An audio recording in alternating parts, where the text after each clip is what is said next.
नमस्कार, मैं हूं राहुल शर्मा। आप देख रहे हैं SP9 न्यूज़। स्वागत है आप सभी का हमारे इस प्रोग्राम में। और प्रोग्राम की शुरुआत मैनपुरी उपचुनाव से।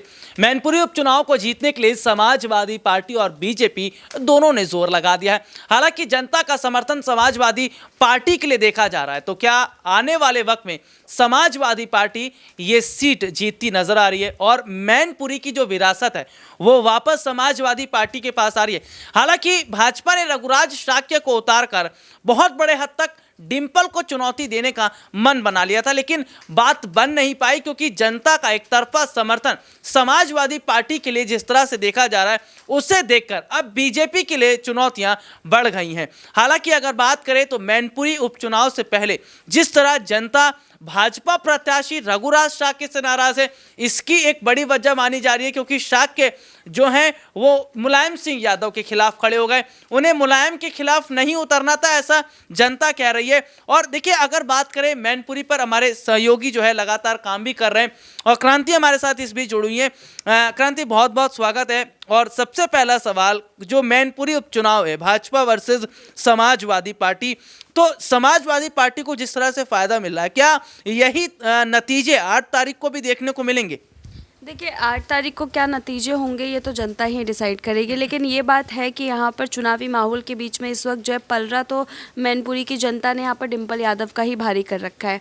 लेकिन रघुराज शाक्य को कम आंकना क्योंकि भाजपा ने वो दाव चलाए, तो देखिए वो मेरे ख्याल से गलत होगा, क्योंकि यहाँ पर जाहिर सी बात है कि आंकड़े जो है वो बदलते रहते हैं। जो जनता कहती है कि हम भाजपा को वोट देंगे, वो भाजपा को ना दे करके विपक्ष में चली जाती है। जो कहती है कि विपक्ष को वोट डालेंगे, वो भाजपा में खिसक के आ जाती है। तो देखिए, वो अंत वाले दिन तक भी वो डिसाइड नहीं कर पाते जब तक वो बटन ना दबा दे। तो देखिए, मैं तो ये कहूँगी कि एग्जिट पोल के आंकड़े आ ही रहे हैं, लेकिन यहाँ पर देखना बेहद दिलचस्प होगा कि 8 तारीख को आखिरकार माहौल क्या होगा। लेकिन अभी तक कह सकते हैं कि अगर 70% किसी के जीतने के चांसेस है तो वो डिंपल यादव के हैं। वो डिंपल यादव के। और क्रांति, एक सवाल ये भी है कि जिस शाक्य समुदाय की बात रघुराज शाक्य कर रहे थे कि मेरे साथ उनका समर्थन है, शाक्य समुदाय मुझे वोट करेगा, लेकिन शाक्य समुदाय भी पलट गया। तो अब क्या तैयारी रघुराज शाक्य की है? क्या चुनाव से पहले हार मान गए हैं या फिर डिंपल के खिलाफ वाकई मैदान में उतरे हैं तो लड़ाई लड़ेंगे? देखिए, रघुराज शाक्य का ऐसा लग तो रहा था कि वो डिंपल के खिलाफ उतरे तो डिंपल के खिलाफ जो एक मजबूत चुनौती देते हुए नजर आएंगे, लेकिन यहाँ पर देखिए रघुराज शाक्य का वो रोल नज़र नहीं आ रहा है जो रोल पहले नज़र आ रहा था। क्योंकि जब वो पहले दिन जब चुनावी मैदान में उतरे थे तो फिर उन्होंने जो है एक के बाद एक बड़े बड़े खुलासे किए और जो है जिस तरीके से वार पलटवार कर रहे थे, उससे लग रहा था कि वही चुनाव जीतेंगे और डिंपल यादव को जो है तगड़ा यहाँ पर जो है झटका मिलेगा। लेकिन उसके बाद फिर वो नेताजी को लेकर के जो है गुनगाने लग गए, तो उनके उस गुनगाने वाले तरीके के बाद फिर जनता ने जब उन्हें नकारा तो शायद उनके भी बात में समझ में आया कि चलिए हम भी डिंपल यादव का ही समर्थन करते हैं। देखिए, अभी डिंपल यादव का समर्थन तो खुल करके नहीं कर रहे हैं वो, लेकिन यहाँ पर ऐसा लग भी नहीं रहा है कुछ खास देख करके कि वो अपने लिए बहुत ज़्यादा मेहनत कर रहे हो।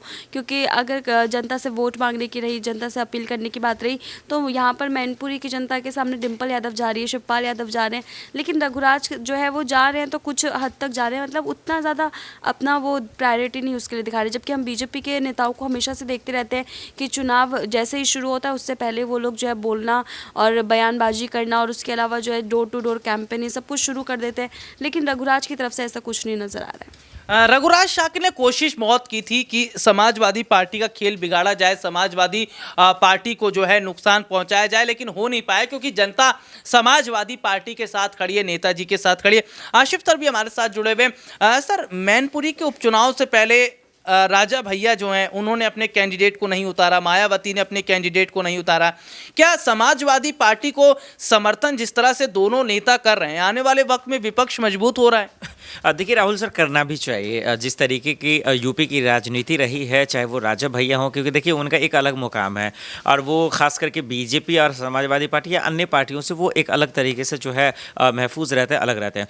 लेकिन जिस तरीके से एक आंधी चली थी समाजवादी पार्टी को लेकर और बीएसपी ने जिस तरह से खेला कर दिया, जो उस पर आरोप लगते रहे कि वो बीजेपी के बी टीम के लिए काम कर रहा है और वाकई में वो करती भी रही, तो मुझे लगता है कि वाकई में आने वाले वक्त में जैसे कि 2024 के लोकसभा चुनाव है, मैनपुरी सीट जैसे अगर अखिलेश जी जीत जाते चाहते हैं। और राजा भैया जैसे नेताओं के साथ साथ और भी नेताओं का अगर उन्हें समर्थन मिलता है तो मुझे लगता है आने वाले वक्त में यूपी में जो एक तरफा लड़ाई देखने को मिलता है वो नहीं दिखेगा, दिलचस्प लड़ाई देखने को मिलेगा।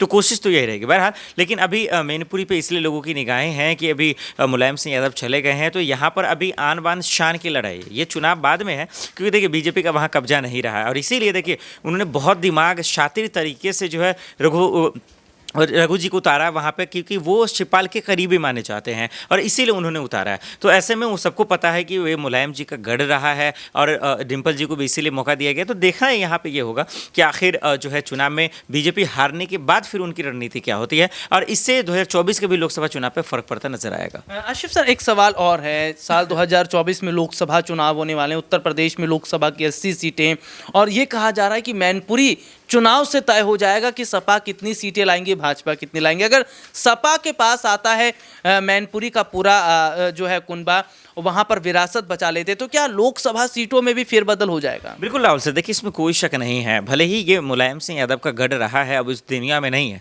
लेकिन जिस तरीके से उन्होंने विरासत बना के गए हैं वाकई में इसका फर्क क्यों नहीं पड़ेगा। इससे ये पता चल जाएगा कि अखिलेश यादव अपने पिता के गैर मौजूदगी में कितना एक्टिव हैं, उनके प्लान कितने काम कर रहे हैं। क्योंकि डिम्पल यादव का कार्ड खेलना क्या बतौर महिलाओं के तौर पर भी एक कार्ड हो सकता है, तो ये एक एक्सपेरिमेंट ही है, इसमें कोई शक नहीं है। तो इससे ये पता चल जाएगा कि पिता के गैर मौजूदगी में उनके प्लान कितने जो है इम्प्लीमेंट हो रहे हैं, बीजेपी से कितना फाइट कर पाएँ, एकदम फ़र्क तो पड़ेगा। क्योंकि हम और आप जब आजमगढ़ और रामपुर में उपचुनाव हो रहे थे तब भी हमने यही जिक्र किया था। अब देखिए वहाँ वो हार गए।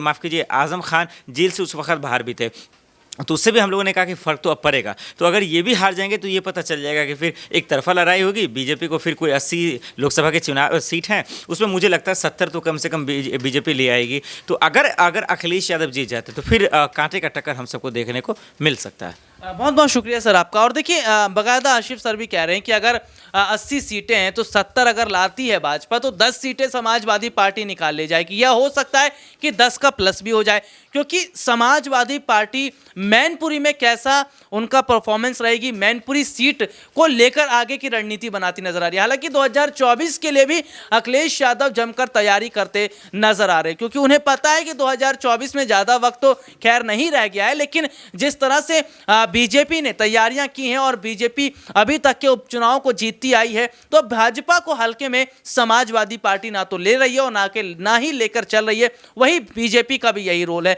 लेकिन रघुराज शाक्य पर नजर बनी रहेगी कि क्या रघुराज शाक्य यहां से हारते हैं तो भाजपा उन्हें आगे कोई बड़ी जिम्मेदारी देगी, या अगर यहां से हार जाते हैं तो वापस समाजवादी पार्टी की तरफ उनका रुख रहेगा।